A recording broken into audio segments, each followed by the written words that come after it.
Some of them are struggling, and we don't have it. They bleed you dry.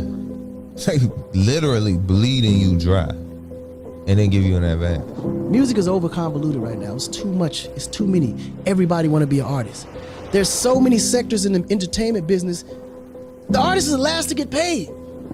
He's the brokest one out of everybody, but he's the most famous. So if you're in it for the fame and you want to stay broke, be the artist. But the day you see all the other sectors in the business that allows you to make real money, like the producer, like the songwriter, like the manager, like the agent, like the attorney, it's so many areas in the entertainment field that you can really maximize. So explore all those options, because being an artist, I'm gonna tell you right now, you gotta be super lucky with the hands of God on your shoulder for you to win.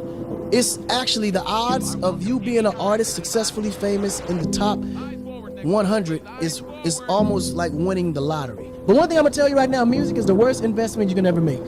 Right now, today, I would never invest in music. I'm out of the music industry because ain't no money in the music industry. And I know people might get mad and trip, but I'm just saying, y'all know it's a lot of things that we used to do. It ain't no money, and it done tapped out. They trying to figure out how to make money off of streams. When Snoop put a post up, said, man, I sold 1 billion streams. I only made this little money. Where the millions at? I can show you right now. They just sent me some from Spotify where I got 1 billion streams, right? My publisher hit me. I said, break that down. How much money is that? That shit wasn't even $45,000. That's crazy. We getting right. Ain't no money in the streams for us, but it's money in subscriptions for them. Streaming gotta get their shit together. I mean, could somebody explain to me how you can get 1 billion streams and not get $1 million? Like, that don't make sense to me. Because 1 + 1 ain't adding up to 2. That don't add up, because that's the main gripe with a lot of us artists, is that we do major numbers with streams and this, but it don't add up to the money. Like, what is the money? Because some of these artists are streaming millions and millions and millions and millions of streams, and they don't got no millions of dollars in their pocket. So I just wanted to say that. Yeah. Right now, 57,000 artists out of the 11 million artists that Spotify have on their platform, only 57,000 of those artists earn over $10,000 a year right now, So, but we believe that artists should have get paid. That was always something that we fiercely and firmly and fervently believed in, that artists should get paid.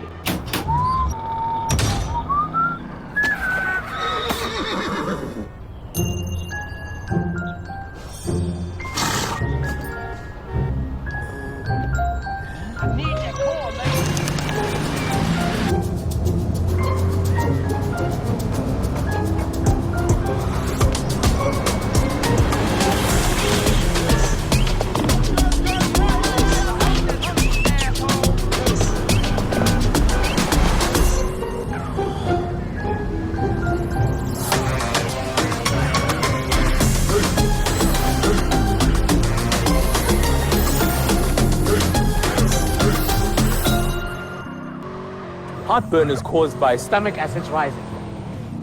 Gaviscon double action neutralizes these and forms a Gavisstop barrier to stop them rising for up to 4 hours. Should get paid. 90% of the country still listens to the radio every day. And artists will tell you, I saw Rodney Jerkins sit here and say, like he said on Breakfast Club, that my biggest checks come from the radio publishing, those radio spins, not these streaming platforms. I'm an advocate. This what's going on. There's no reason why, if I got a record and it does 1 billion streams and I have the publisher on it, I should be able to buy a house from that. Wouldn't you think so? Yeah. 1 billion streams? I couldn't even probably pay 2 months of an apartment. Crazy. Rent 1 billion streams. off 1 billion streams with publishing. I saw Hitmaker on $1 million worth of game saying the same thing. If you stream, the labels have a deal with the streaming services. So as far as that go, your money is coming in at like an 18 or a 32. Like you getting 1%, like the bottom of the barrel, bro. If you get a #1 record on radio, urban radio, rhythmic radio, God forbid you get a #1 record on top 40 radio, that hot white people, bro. Big check. That's all that matter, bro. They pay you differently at radio. The scales, how you get paid when your record is spinning at radio, it supersedes a stream in life, bro. I don't know where the disconnect is, but radio royalties pay way more than streaming ever could. So it's just like, why are these labels trying to keep artists from #1 making radio records and #2 going on radio runs? If you ask me, I think it's because they know that the label makes more from streaming than the artist does. True. I think there's a focus on streaming. AI, I think there's a focus on just replacing you guys, the Human artists. beings, right? Yeah, the artists. Artificial intelligence is moving in on that very human element of making music. You guys are actually launching your first ever AI-generated artist, Tata. Well, see, you got to stop saying it's not generated. Oh, it's not generated. Yeah. So okay, so what's the language you should be using? So like the language you should be using is AI assistant. AI assistant, but it is not a human. Tata, right? An AI artist just signed a $3 million deal with a record label. Her name is Zania Monet. Is this the future of music? Nothing and no one on earth will ever be able to justify AI to me, especially not AI in the creative arts, in which people have worked hard for, trained for, slept on the floor for, got injuries for, worked for their entire lives. I'm sorry, I don't respect it. Spotify might be replacing your favorite artist with AI ghosts. The band, and this is just one of many, is called the Velvet Sundown. They have over 500,000 monthly listeners, which is absurdly high for not being, real musicians. They've admitted that it's AI. They changed their bio on Spotify. But still, they have 1.5 million followers. Why are they a verified artist when they're not even human? Is Spotify actually behind all of this? So here's what I think is going on. Spotify has allegedly been promoting so-called ghost artists so that it could avoid paying royalties to real artists. The band is now being added to extremely popular playlists next to real artists, allegedly. I'm done with Spotify. For something that's non-living, to be able to learn how to do that and it be pretty convincing is kind of alarming. For someone who's a music purist, it feels not right to me. It feels icky to me. Great point there, though. You can't connect with something that is AI.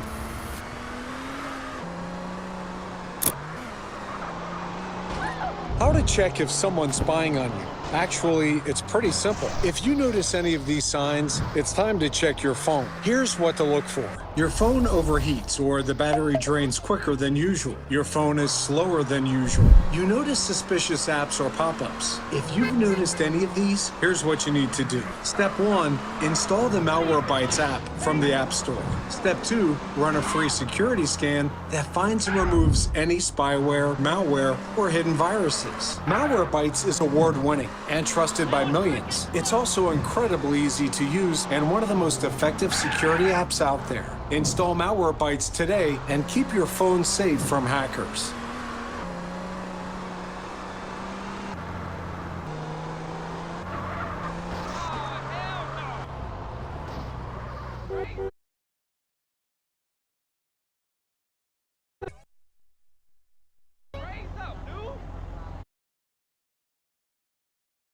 You ever see an artist with a platinum record, designer clothes, a Lambo in the background, and think, damn, they must be rich? Yeah, nah. This music shit is a rap. I'm saying all of the musicians are broke. There's only a few artists in the game that really make money. So everything you seeing ain't real. I was really thinking, bro, why do everybody got money and I don't got no money? Is it because I'm independent? The truth is, everybody didn't have no money. But, they don't tell you that because the label job is to make it look like you got some money. We'll give you the car, we're gonna give you the cosigns, we're gonna put you in the studio with this motherfucker, we're gonna have cameras following you around everywhere you go. I was thinking like, damn, everybody getting money but me, but nah, everybody look like they got money, Right. me. Yeah. You know what I'm saying? Some of your favorite artists were living off ramen noodles while topping the Billboard charts. And not just one-hit wonders. I'm talking about legends, Grammy winners, icons, dead broke. In this video, we're diving into the brokest artists in the music industry. Some lost it all from bad deals, and others just made terrible decisions. But the ending is always the same. Broken dreams, empty wallets, and sometimes FBI raids. Let's get into it. Before they went broke, TLC was untouchable. The trio, Lisa Left Eye Lopez, Tion T-Boz Watkins, and Rosanda Chili Thomas, exploded onto the scene in the early 90s with a unique blend of R&B, hip-hop, and pop. Their debut album, Ooh, on the TLC tip, set the stage. But it was crazy, sexy, cool that turned them into legends. That album went 12 times platinum. They were everywhere. MTV, BET, award shows. They won Grammys. They influenced fashion. They became role models. Their image was bold. Their music was iconic. And their success was unstoppable. Until it wasn't. In 1995, the headlines hit. TLC files for bankruptcy. We are the biggest selling female group ever. 10 million albums worldwide. We have worked very hard. We have been in this business for 5 years. And we are broke as broke can be. And we're not like trying to be a sad story. If that was the case, we would have been on everybody's talk show talking about how broke we are. We haven't done that. I know it's hard to believe because we've sold so many albums, but it is possible. That's the deal here. And we're not happy at all. How does that even happen? Here's the trick. They signed to LaFace Records under a contract so predatory, it could have been drafted by a Bond villain. TLC earned less than 10 cents per album sold. By the time you cut that up between 3 people, take out taxes, pay managers, lawyers, stylists, and recoup the label's expenses, it's ramen noodles budget at best. They were handed what's called an advance. Money that's not free, by the way. It's basically a loan. The label pays for studio time, marketing, tours, then they charge it all back to the artist before royalties even hit their pocket. It's like being told, hey, congratulations, you made $1 million. Now you gotta pay back this $950,000 bill. YouTube Premium is ad-free YouTube and the YouTube Music app all together. 1 subscription, 2 apps. Try 1 month free.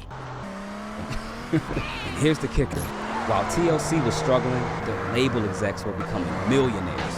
Off of their backs, Clive Davis and LaFace execs were getting bonuses from the same albums TLC couldn't even eat off of. Even their lawyers were double dipping, advising the girls while also working with the label.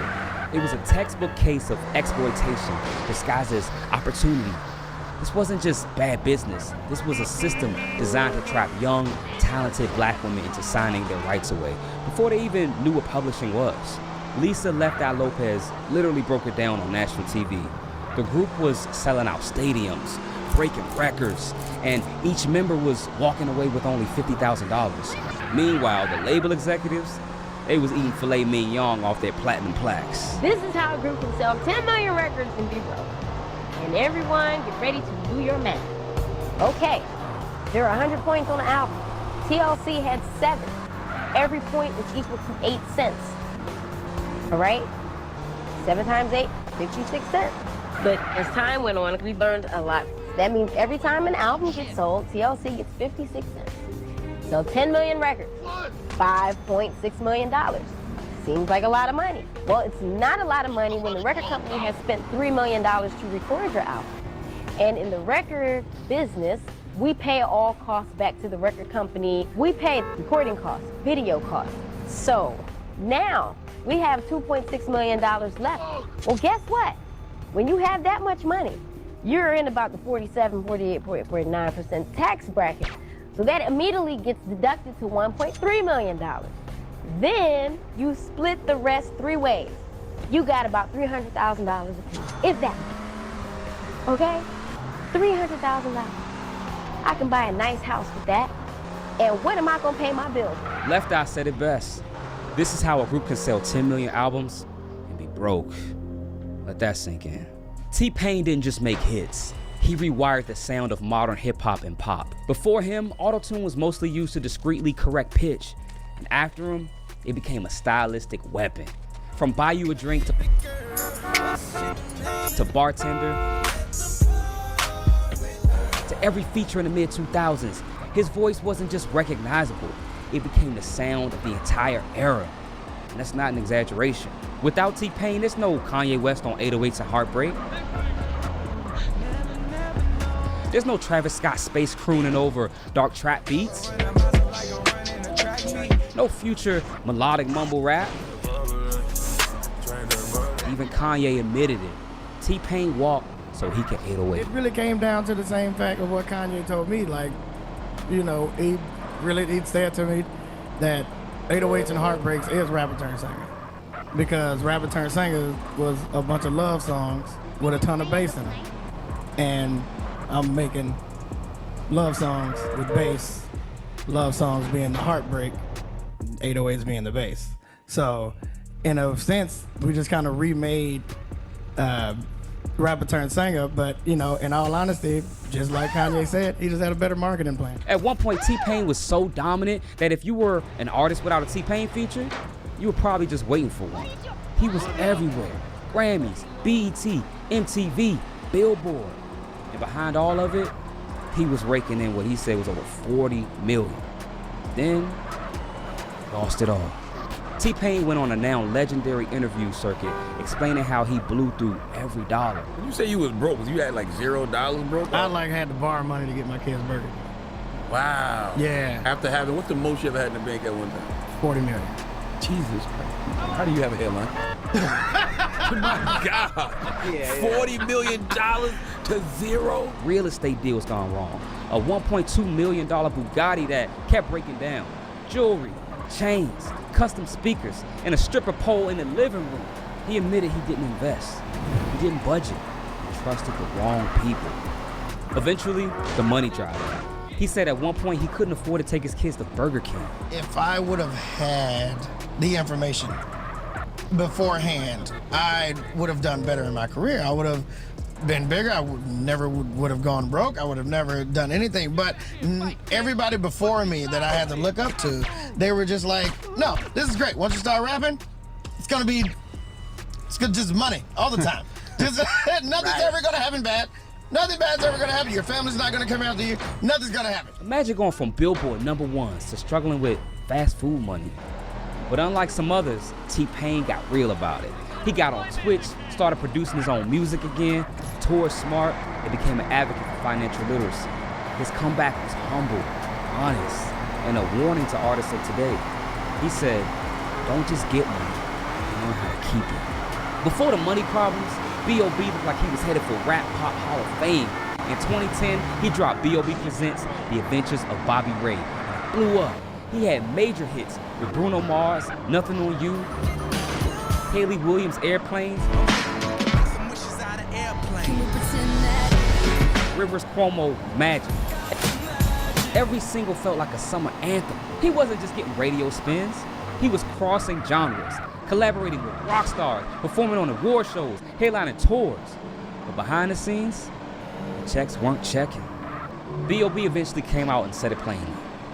He was broke. He signed with a... Caught with Pocket Broker. This move deserves a spotlight. Wait, he started with a free demo account? And now he's making his moves anytime, anywhere. He switched to vacation mode so fast we can't even keep up. Pocket Broker weren't checking. B.O.B. eventually came out and said it plainly. He was broke. He signed with Atlantic Records early in his career, and like many major label deals, his contract was designed to benefit the label, not the artist. He didn't own his music. He didn't control the revenue streams. Despite dropping platinum singles, his bank account barely reflected his success. He compared it to being trapped. The more hits he made, the more the label profited. And he just watched everyone else get rich off his work. I got signed so like typically when you're an artist or you're doing a deal, a record deal, you do the record deal and then someone's probably gonna approach you for a publishing deal if you songwrite or produce something like that. And so, I mean, even if you don't, I mean, you're an artist, so someone's gonna make money. So he broke free. He left Atlanta, went independent, and started selling music directly to his fans. He began to earn money only when he left the system that exploited him. Think about that. One of the most recognizable voices of the early 2010s had to start from scratch just to make a real living. That's not a one-off story. That's industry standard. What makes B.O.B.'s story even sadder is he was marketed as a success story. the genre-bending smart rapper who made it mainstream. But behind closed doors, the pressure to deliver crossover hits meant he lost creative control. By the time he wanted to pivot and talk about deeper topics, the label didn't care. His decline wasn't just financial, it was emotional and artistic too. When he finally went indie, he started rapping about conspiracies and government control. To some fans, it seemed like he snapped. But maybe he was just finally speaking freely for the first time in years. Kesha exploded in 2009 with TikTok, one of the most infectious, high-energy pop songs of the 2000s. Broke records and made her a star overnight. She followed it up with bangers like We Are Who We Are, Glow, and Die Young. Her image, glitter, rebellion, party girl chaos. Her reality, legal shadows. Despite all those hits, Kesha wasn't free. She was signed to Dr. Luke under Sony, and behind the scenes, she was locked in one of the ugliest contracts disputes in music history. In 2014, she sued Dr. Luke for sexual assault, battery, and emotional abuse, claiming he controlled every aspect of her career and threatened to ruin her if she spoke out. But because he owned her contract, the lawsuit turned into a legal tug-of-war over her ability to release music at all. For years, Kesha couldn't drop music without going through the same man she was accusing of abuse. And to make things worse, she still owed him albums. If she broke the contract, she'd be sued. If she stayed, she'd have to work with him. It's a lose-lose scenario, and with that came a huge financial cost. While her old singles racked up hundreds of millions of streams, Kesha was spending millions on legal fees, not making millions from her royalties.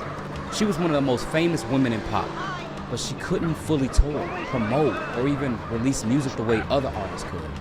For nearly 5 years, she was bleeding money, while the industry moved on. Even when she dropped her powerful comeback album, Rainbow, in 2017, it was still released under the label that was tied to Dr. Luke, meaning he still profited from it.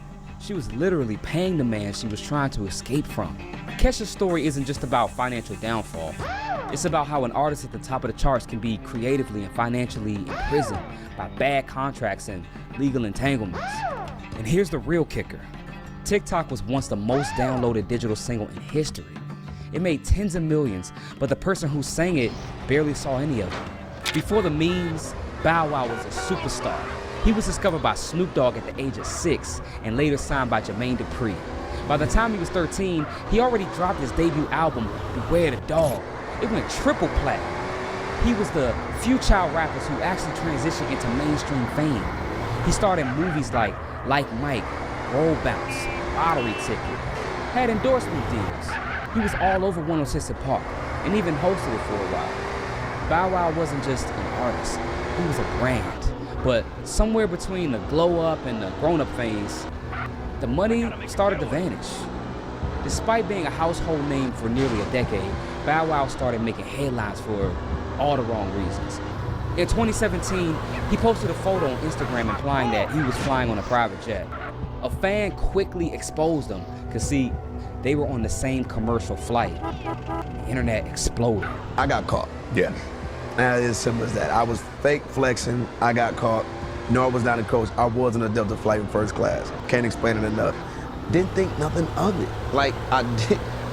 Saw the picture and said, I'm about to post this because I don't want people to know how I'm moving. And I posted it just to try to derail people. Like, I post stuff all the time and people are like, you there? No, I ain't there. I'm in the house with the guys. Okay. I just want to post it. Get out my phone.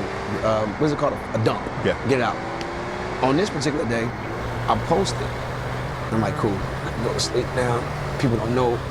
They think I'm on this and I'm not on here. I'm throwing everybody off. Somebody actually followed, somebody on the plane. What we say about them phones? Got me, posted it, and I just had to own up to it. Like, y'all got me. Okay. You know how many rappers lie? Right. Y'all caught me one time. Right.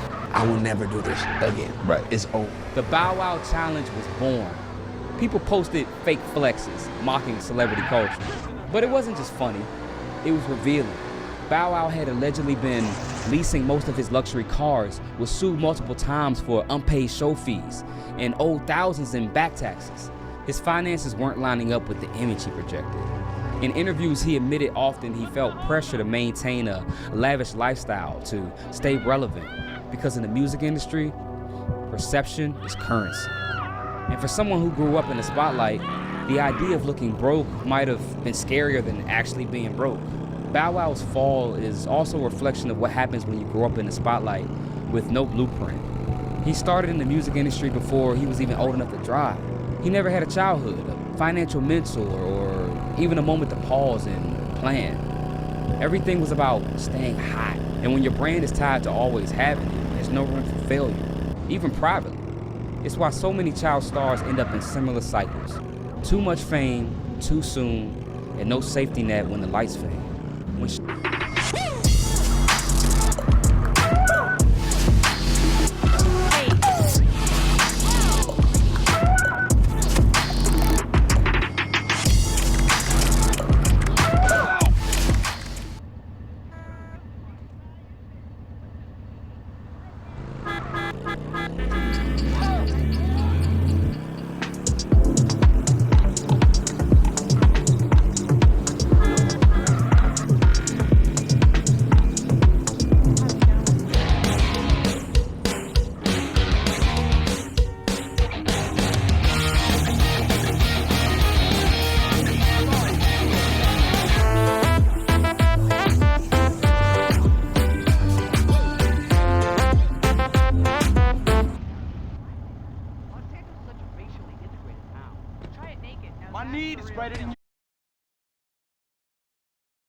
When Sean Kingston dropped Beautiful Girls in 2007, he was only 17 years old. That song catapulted him into global fame. It was infectious, catchy, and stayed on the Billboard charts for weeks. He followed it up with Fire Burning and collabs with Justin Bieber and Nicki Minaj. For a minute, Kingston was that guy, a pop reggae crossover star with international reach. He was living the dream, touring, buying mansions, flexing, luxury jewelry, even showing off his cars on MTV Cribs. But behind the scenes, it was a financial house of cards. Fast forward to 2024, his Florida mansion was raided by a SWAT team. Court documents revealed that he and his mother were allegedly involved in a series of fraudulent purchases. Unpaid jewelry, exotic cars, tech gear, and even a $150,000 TV. It wasn't just one missed payment. It was a systemic fraud. They allegedly used fake wire transfers to convince companies they had money, had luxury items shipped, and then ghosted on the invoices. It was the luxury version of dine and dash. He was arrested in California and extradited, and his mom was arrested in Florida. And while his attorney claims it's all a misunderstanding, the receipts say otherwise. Sean Kingston went from summer anthem king to headline news, and not in the way you want. The Sean Kingston situation is so bizarre because he didn't just fall off, like he leaned into it. He leaned into the chaos. Reports say that he literally was running a fake lifestyle empire, promising performances, ordering luxury items that he never intended to pay for, and started using his fame as currency. One lawsuit claims that he used Justin Bieber's name to secure equipment. It's the ultimate example of how celebrity can be weaponized, not for success, for survival. MC Hammer was at the top of the world at one time. You Can't Touch This was a cultural phenomenon. He sold more than 30 million records and had brand deals, cartoon shows, and stadium tours. At his peak, Hammer was worth over 30 million. But he didn't just spend, he burned through the money. He bought a $12 million mansion in California. He kept a staff of over 200 people on his payroll, bodyguards, entourage, chefs, and even someone to take care of the horses. He had horses. He was the original giving back to the hood route, which is admirable, but without boundaries, it became financially catastrophic. Within a few years, he filed for bankruptcy. At one point, he owed more than $13 million. The fall was so dramatic. One minute you're too legit to quit, and the next you're too broke to function. Even crazier, MC Hammer tried to make up for it by going back to what he knew best, performing. But the magic was gone. He toured small venues, released gospel albums, and even started a tech company at one point. None of it stuck. MC Hammer was generous, but to a fault. He gave jobs to everyone from his old neighborhood, and some say he was trying to buy loyalty, and others say he just didn't know how to say no. Either way, Hammer didn't blow $30 million on himself. He blew it trying to take everybody with him. To his credit though, he eventually bounced back. He became a pastor, made some smart tech investments in Silicon Valley, and started living well within his means. But his rise and his fall is one of the most infamous financial stories in music history. Now this next artist wrote one of my favorite songs as a kid. I had no business listening to it, but in 1999, Sisqó dropped the Thong Song. He became a global superstar overnight. The track was ridiculous, outrageous, and massive. It went platinum, got non-stop airplay, and made Sisqó a household name. He leaned into the success. Bleached blonde hair, flashy outfits, and high-energy performances. His debut solo album, Unleash the Dragon, was a commercial success. But as quickly as he rose, the industry shifted. His follow-up albums didn't perform as well. He was hit with label issues, and most critically, he didn't own a major piece of the Thong Song. The producers of the song originally sampled Eleanor Rigby, but replaced it with new strings. They dodged that bullet, but the real trouble came when Sisqó insisted on using lyrics and melody from Ricky Martin's song, Livin' La Vida Loca. The producers warned him, but Sisqó didn't listen. The result, the writer of Livin' La Vida Loca, Desmond Child, owns most of the publishing of the Thong Song. Sisqó got paid a flat fee and minimal royalties. All of a sudden, like, you start seeing your publishing checks going. Desmond Child has more ownership of the song than anyone. But that didn't stop Sisqó from living a lavish life. He kept spending like the money would never stop. Fashion, videos, touring. But the cash flow dried up fast. He went from a global icon to struggling to book shows. The Sisqó story also reveals something pretty tragic about one-hit wonders.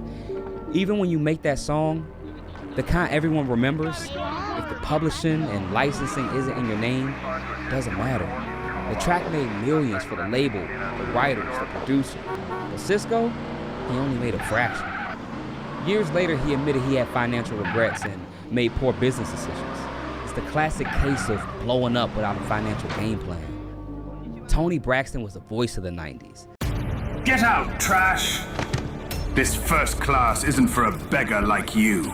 The ticket checker shoved Charlie off the train without a second thought. What he didn't know, Charlie owned a private jet. Even Charlie himself didn't know his true power until the day the shocking truth came to light.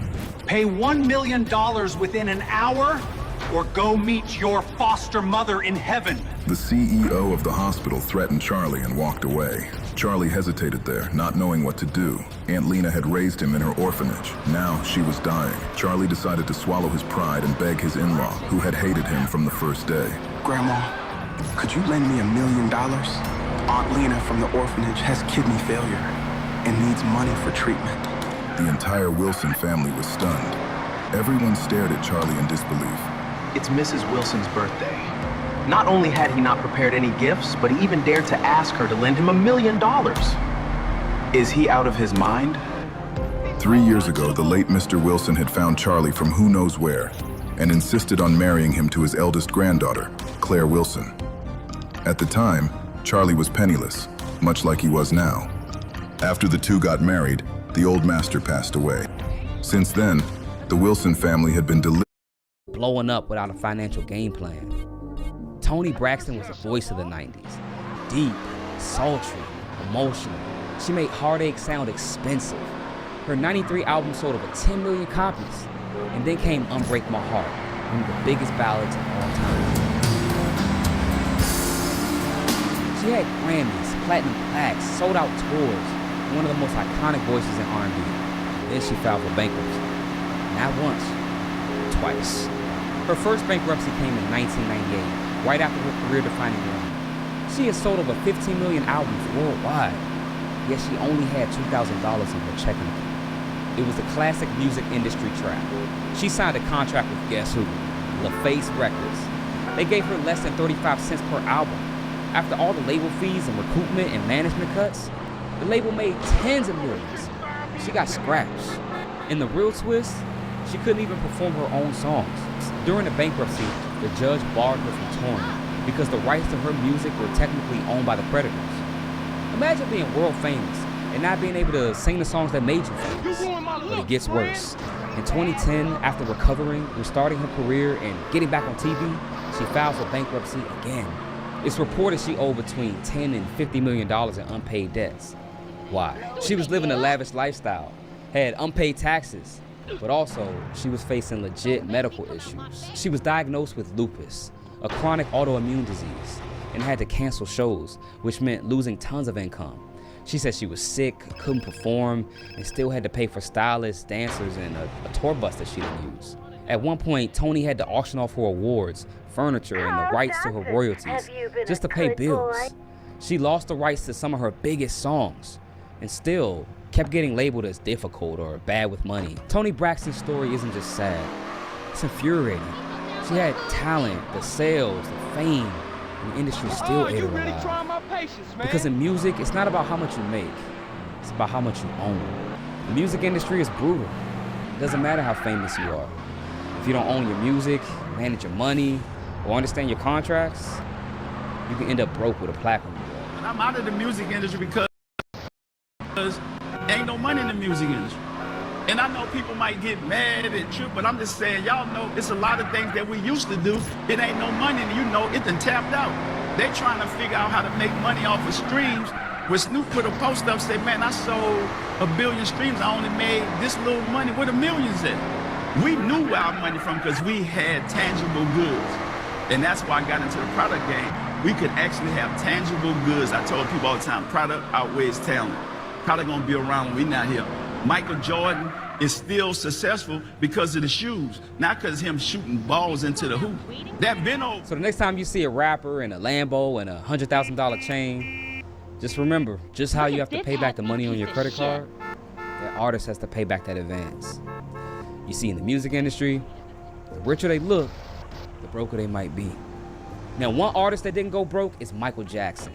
Even in his grave, he's still making millions. I have a video where I go deep into the impact he had on the music industry and how artists are building their entire careers off his style. Watch this video on the screen next to see more. And drop a comment. Let me know what other artists you think should be on this list. Let's talk about it. Until next time, peace. Please don't hurt me.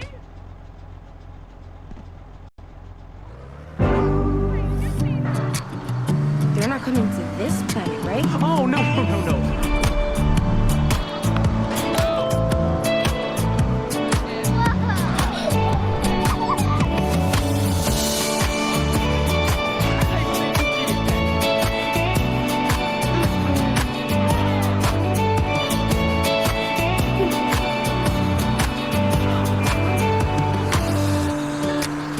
Unlimited fast free delivery, streaming, exclusive offers, and more. This is Amazon Prime.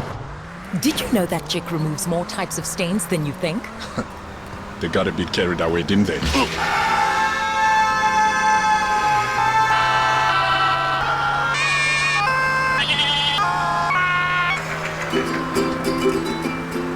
When it comes to getting the toughest stains out and making clothes look bright, Jik Bleach has been trusted for over 65 years. For whitening, stain removal, and everyday confidence, just Jik it.